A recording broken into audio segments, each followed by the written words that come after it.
Senator Gillibrand, you've been working on this legislation for more than 8 years now. It looks like you've got 61 votes for it. What has changed over the course of that time? A lot's changed. This is something that many of us have been working on for 8 years, but unfortunately, the Department of Defense has always maintained that they needed to be in charge of this and that commanders had to stay in charge and that they had zero tolerance for sexual assault. But unfortunately, because of their lack of ability to get this done, the rate of sexual assault continues to climb, but the rate of cases going to trial and the rate of cases ending in conviction is going down. So under no measurable is it getting better. What also recently happened was there was a report out of Fort Hood because a young woman named Vanessa Guillen was murdered. And they did a review of what that place was like, and they found it to be a toxic climate. So toxic that sexual harassment and sexual assault was not only rampant, but it was a permissive atmosphere for that type of behavior. Senator Ernst, you were a commander in the National Guard. How has your thinking evolved on this issue since you've been working on it? Well, this has been a very, very concerning issue for a number of years. Now, I do believe that, of course, that within the command, the chain of command, there needs to be some oversight. We were not saying, though, with the Fort Hood report that environment was conducive of right behavior. So what I have recognized over the years is that things that we did incrementally were not making a change overall. So I have always kept an open mind to this. Kirsten Gillibrand, Senator Gillibrand, has always been so good to work with me on this issue. And because of that Fort Hood report, the horrible behavior, the bad command environment, it has really been obvious to me that we need to make a very different change. And so I've partnered with Senator Gillibrand and the original sponsors of the bill. We've made a few changes. A large part of that is prevention. We know it's necessary to focus on that because by the time we have a perpetrator and a survivor, then we know we've failed.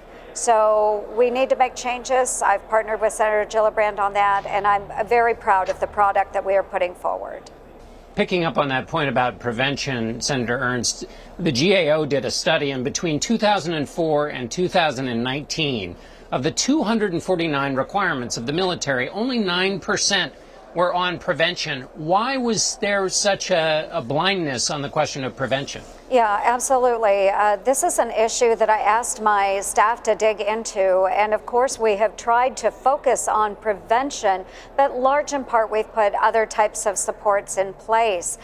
We just automatically assume that people will do the right thing, but that's not what we're seeing. So we do need those additional prevention methods, whether it is additional security, cameras, locks, simple measures like that, and additional training, not only for those officers, but also the non-commissioned officers in charge at those units. Senator Gillibrand, you have always pushed for taking the investigative power out of the chain of command. Why is that so important in this legislation? Well, it's actually not the investigative power, it's the decision-making power about whether a case should go to trial after the military police have completed their investigation. And so we believe, based on what survivors have told us, is that if you have a trained, unbiased military prosecutor who makes that fundamental decision about whether a crime has been committed and whether there's enough evidence to go forward to trial, two things change. One, the prosecutor is going to choose different cases because they have better training, so they'll have better judgment about which cases they can take to trial and whether they can be successful. And second, the perception of the survivors will be that someone who's unbiased, who doesn't have skin in the game, who doesn't know the accused or the accuser, who doesn't have an interest in prosecuting one person or protecting one person over the other because of who they know and how valuable they are to the unit. This allows for professionalism in the adjudication of these cases, and we believe that a trained military prosecutor has the experience and know-how to do this in an unbiased way. That will allow the survivor community to come forward more often. We've had surveys of veterans. The Iraq and Afghanistan Veterans Association of America does surveys every year. And overwhelmingly what male and female survivors have said is that if the decision making was outside of the chain of command, they would more likely be to report these crimes. And then just last, we hope that with this change, it ends in more conviction. Because when more rapists go to jail, less rape will take place. Because predators will realize they cannot get away with it. And we believe this changes the climate, and we also believe that's one of the best measures for prevention, putting recidivist rapists in jail. How important, Senator Gillibrand, was it that General Milley, the chairman of the Joint Chiefs of Staff, changed his position on this question of chain of command? I think it's very important. Obviously, we have a commander-in-chief in President Biden who has said in the past that he wants to take these decisions out of the chain of command. And I think when he instructed his Secretary of Defense to do a study, that signaled to the chain of command that this is something he wants done. I think that created an environment where the chairman of the Joint Chiefs of Staff, General Milley, could come forward, say his view. It also created an opportunity for former chairmen of the Joint Chiefs of Staff to come forward, such as Admiral Mullen. And if you remember, it was Admiral Mullen who, when he did come out and say, "Don't ask, don't tell" should be repealed, that we created momentum when we fought for that issue. So having top brass say the time is now is very helpful for giving people comfort that we've tried everything else and that this is now the one thing that needs to be changed. Senator Ernst, one of the main critiques of this decision to move out of the chain of command is that it undermines, in a specific and in general, the ability of a commander to hold his troops accountable, and that it changes the commander's role. What's your response to that? Well, that has been my concern in the past, and certainly we want commanders to have control over their units and the soldiers or airmen, Marines, sailors within those commands. But what this does, and I've worked with Senator Gillibrand on this issue, it still allows the notification of that commander so that the commander still can go forward and make changes within that command. They should understand if there is bad behavior happening in that command, then they have the opportunity to fix it. And it is important because this will be a small number of crimes committed within the military. However, it will have absolutely the effect that we are hoping for, which is that it will go to a specialized prosecutor that will then be able to evaluate if that case moves forward or not. The commander still has the opportunity to discipline within the unit and create a much better positive command climate. So that notification process is very, very important, and one of the reasons I'm joining Senator Gillibrand on this bill. Senator Gillibrand, in 2014, John McCain told a story of a woman who came to him and said, asked him about her daughter entering the service, and he said he could not give his unqualified support because of the sexual assault conditions in the military. If someone came to you and asked you the same question, could you give unqualified support, or would you only do that after this legislation passes? I would support any young person's desire to go into the military because it takes someone of enormous courage, bravery, and selflessness to put themselves in harm's way on behalf of others. But my job is to make that safe for any person going into the military. And please be aware, there are more male survivors than female survivors. It's just that women are disproportionately harmed because there are relatively less of them in the military. And so this would be a concern for any parent to keep their children safe. But that's what the responsibility of Senator Ernst and I, that's the responsibility we have as members of the Armed Services Committee. We're supposed to provide oversight and accountability. And the military has asked for authority over this for the last 8 years, and they continue to fail. And so we believe that this professionalization makes a difference. Our allies have already done it. Our allies did it 10 years, 20 years, 40 years ago. Israel, UK, Germany, Netherlands, Australia. They did it for defendants' rights because they believed if someone went to jail for more than a year that they needed proper civil liberties and civil justice. And so they decided to professionalize their military justice system. And I believe this same professionalization professionalization will have two impacts. One, it will make survivors and victims more comfortable and more confident about this system. And two, it'll have better outcomes, because why are we asking commanders to go through these complex case files, maybe when they're deployed in Iraq or Afghanistan, when they should be focused on winning a war and training troops, with the complexities of a legal litigation? This should be given to a trained military prosecutor so they can focus on their day jobs, the ones that are so important. And we allow commanders to stay responsible for the entire chain of issues. They pick the judge, the jury, the prosecutor, the defense counsel. They are notified on the prosecutor's decision.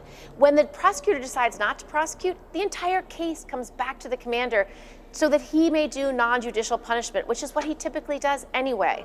And last, it is the commander, particularly the unit commander, who is supposed to prevent these crimes from happening, to maintain a positive climate, not this negative climate that Fort Hood found.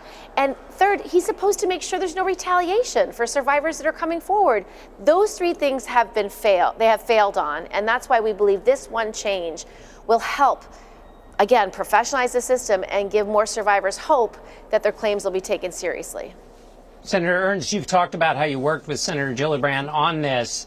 Is this a template for bipartisan, other kinds of bipartisan work that can be done? And if so, what are the component parts of being able to make bipartisan agreements? Well, most certainly this is the template. And I do hope that America is watching and understands that there is still bipartisanship in the United States Senate at work in your United States Capitol. Senator Gillibrand and I, of course, have worked on many other projects together, trying to eliminate sexual assault on college campuses, many other issues, but really coming together over the course of the last 6 to 7 years that I have been in the United States Senate, that give and take process that we went through to arrive at a solution that has gained the support of 61 co-sponsors. So this is a template. We want Americans to see that bipartisanship is alive and well. It takes friendships, it takes a lot of discussions, and certainly a partnership and finding compromise through that collaboration. This is what the rest of the Congress should be doing at a time like this too, is taking a very real, a very personal, a very intimate issue and finding solutions. That's exactly what we have done in this case. Senator Gillibrand, anything you would add to that? I would say that Joni is exactly right, and we are working very hard to meet the needs of the American people. And I think many people in Congress are bipartisan, and we just have to keep reaching across the aisle, finding that common ground, and building solutions from the ground up. That's something Joni and I have been working together on the Armed Services Committee for the last 6 years, and we'll continue to do it. We share this value that our job is to serve others and to help others first. And we should absolutely do that for our warfighters and the men and women who sacrifice everything for the benefit of our country. We're talking about institutions and what they do and don't allow when it comes to sexual harassment. And Senator Gillibrand, I wanted to get your thoughts on something Governor Cuomo said today. He said in a discussion about his own case, he said harassment is not making someone feel uncomfortable. This is not harassment. If I just made you feel uncomfortable, that is not harassment. That is just you feeling uncomfortable. What's your reaction to that? Well, I think there's probably a difference in the legal definition of sexual harassment and what the governor's views of that is. But importantly, there are two serious investigations that will take place, one by the Attorney General of New York and the other by the Assembly. And I think both investigations will work through their fruition, and they will define what sexual harassment is as part of that, and they will reach conclusions. Senator Ernst, what do you think about that standard for uncomfortableness and sexual harassment as people are trying to navigate these issues? Well, certainly, I think there are different components, just as Senator Gillibrand stated. One is of an intimate and sexual nature, and the other may be something entirely different. And that is up for those folks doing the investigation to determine, to define. Certainly that will be up to them. But I think there can be a difference, but certainly if it's of an intimate or a sexual nature, then I would consider that sexual harassment. And finally, Senator Ernst, in the House, Liz Cheney was removed from her position. You said cancel culture is cancel culture, no matter how you look at it. And unfortunately, I think there are those who are trying to silence others in our party.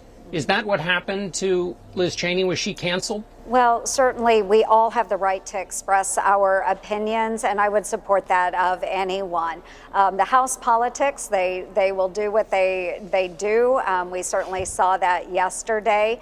But again, I just really do support. If people have something to say and they feel passionate about it, they should speak up. But at the end of the day, I think this is true in both of our parties, Democrats or Republicans. At the end of the day, we need to come together. As Republicans, we need to come together. We need to make sure that we're promoting our values. And again, that's true of either party. So again, if you're passionate, speak up. That's where Senator Gillibrand and I, we feel very passionate about the issue of sexual assault in the military and the prevention of it. And we are speaking up loud and clear through this bill.